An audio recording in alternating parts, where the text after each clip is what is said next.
안녕하세요. 4월 19일 금요일 말드라에 오신 여러분들을 환영하고 축복합니다. 오늘은 4.19 혁명 64주년 기념일입니다. 대한민국의 학생과 시민들이 이승만 정권의 독재와 부정부패의 한거에 들고 일어난 민주주의 시민혁명이죠. 그러고 보니 역사적으로 4월에는 가슴 아픈 사건들이 참 많았는데요. 1948년 제주에서 있었던 4.3 사건, 1960년 4월 19일에 있었던 4.19 혁명, 그리고 2014년에 있었던 4.16 세월호 사고까지 모두 국민을 보호해야 할 정부가 오히려 국민을 보호하지 않고 폭력과 살인을 저지르거나 무책임하게 방관하여 국민들을 죽음으로 내몰았던 사건입니다. 책임져야 할 사람들은 책임지지 않고 계속해서 반복되는 참사를 보고 있노라면 가슴이 먹먹하고 답답하기까지 합니다. 당사자들이나 유족들은 그간 얼마나 숨죽이며 살아왔고 매년 이날이 되면 얼마나 괴로워할지 가늠이 되질 않습니다. 이런 사건이 다시는 반복되지 않도록 저와 여러분들이 말씀 위에 굳게 서서 정의와 평화와 생명의 말씀을 이루며 살았으면 좋겠습니다. 그래서 매년 4월은 아픔과 슬픔으로 얼룩진 달이 아닌 그 아픔 속에 피어난 부활의 꽃처럼 활짝 편 4월이 되길 기도해 봅니다. 그러면 오늘 4.19 혁명 정신을 기리며 오늘의 말드라를 힘차게 시작해 보도록 하겠습니다. 자, 출발!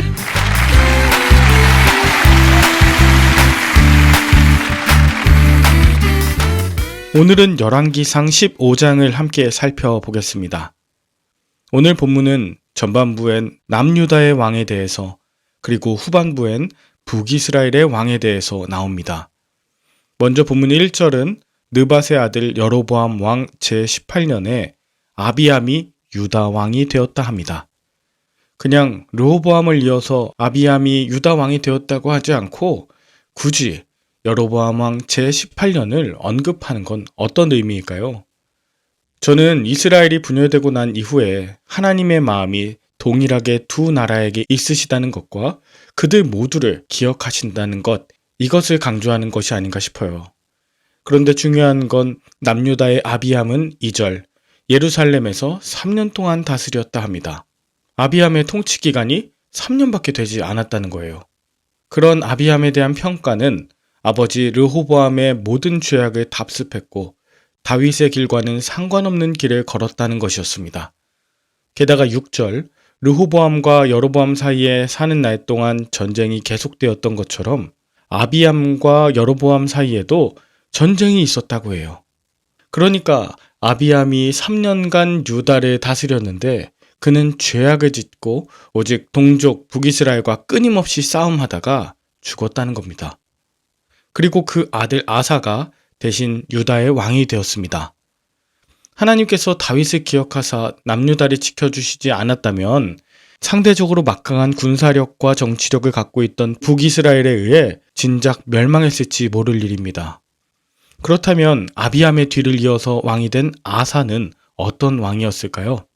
그는 예루살렘에서 41년 동안 다스렸는데 11절, 아사가 그의 조상 다윗과 같이 여호와 보시기에 정직하게 행하여 12절, 남색하는 자를 그 땅에서 쫓아내고 그의 조상들이 지은 모든 우상을 없애고 그의 어머니 마아가가 만든 아세라상을 찍어 불살랐다 합니다. 그리고 혐오스러운 이 아세라상을 만든 어머니 마아가를 폐위시켜버리기까지 했습니다. 물론 14절에 다만 산당은 없애지 아니하니라 라고 했지만 그러나 아사의 마음은 일평생 여호와 앞에 온전하였다 라고 기록되어 있습니다. 하나님께서는 이 아사 왕이 여호와 하나님 앞에 온전했다는 것과 우상을 없앤 것을 귀하게 보셨습니다. 이후 16절엔 유다 왕 아사와 이스라엘 왕 바아사 사이에 일생 동안 전쟁이 있었는데요. 이스라엘의 왕 바아사가 유다를 치러 올라오면서 라마를 건축했다 합니다.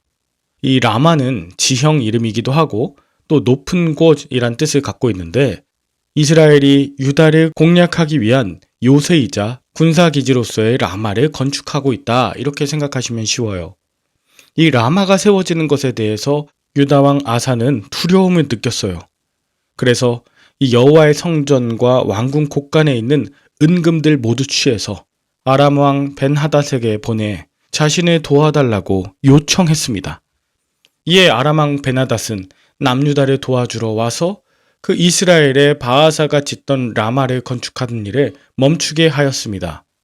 그리고 유다 왕 아사는 41년간 남유다를 다스리다가 죽었고 그의 아들 여호사밧이 대신 왕이 되었다 합니다.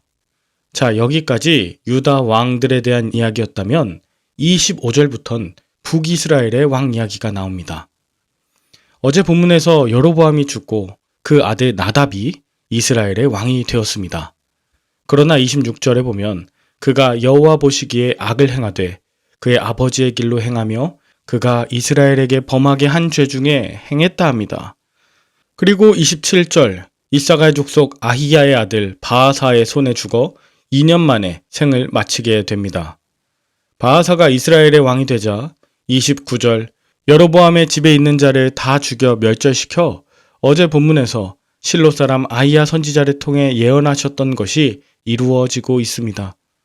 여로보암은 실로 사람 아히야 선지자의 이야기를 들었을 때 악을 행하는 걸 멈추지 않았고 그 아들 나답 왕도 마찬가지였죠. 그렇다면 지금 나답 왕을 죽이고 자신이 왕이 된 바하사는 어떻습니까? 33절, 바하사가 이스라엘의 왕으로 24년 동안 다스렸는데 마지막 34절에 보면 바하사는 여호와 보시기에 악을 행하여 여로보암의 길로 행하며 그가 이스라엘에게 범하게 한 그 죄 중에 행하였더라 라고 하면서 금송아지를 섬기며 우상 숭배한 것을 계속 반복해 왔음을 알 수 있습니다. 이것이 본문 15장의 내용입니다. 여러분은 오늘 본문을 통해 무엇을 느끼셨나요? 남유다의 왕들과 북이스라엘 왕들은 계속해서 싸우고 전쟁하였습니다. 원래는 하나의 족속이었고 12지파 연맹 공동체를 이루며 하나님을 믿고 서로 돕는 자들이었는데 어쩌다 이렇게까지 된 것일까요? 유다의 아사 왕도 역대기에서는 하나님께 묻지 않아 노년에 굉장히 힘든 삶을 살았다고 평가하고 있고 북이스라엘의 왕들은 모두가 여로보암의 길을 걸었기 때문에 서로 죽고 죽이는 배반의 역사가 계속 반복됩니다. 이 역사가 왠지 우리나라의 역사와 비슷해 보이지 않습니까? 우리나라도 원래 하나였지만 일제침략기와 2차 세계대전의 여파로 남북으로 갈라져 6.25를 비롯해서 지금까지 총칼을 겨누고 크고 작은 전쟁을 하고 있지 않나요? 어떤 분들은 북한을 보고 사탄이라고 합니다. 또 어떤 분들은 우리 남한이 제2의 이스라엘이라고 말하기도 해요. 그러나 남유다나 북이스라엘이 특별히 잘한 것이 없다고 말할 수 있는 것처럼 저는 북한과 남한도 마찬가지가 아닌가 싶어요. 하나님의 말씀을 온전히 지켜 행하고 우상을 없애며 철저하게 회개하지 않으면 결국은 주변 강대국에 의해 북이스라엘과 남유다가 멸망당한 것을 기억해야 할 것입니다.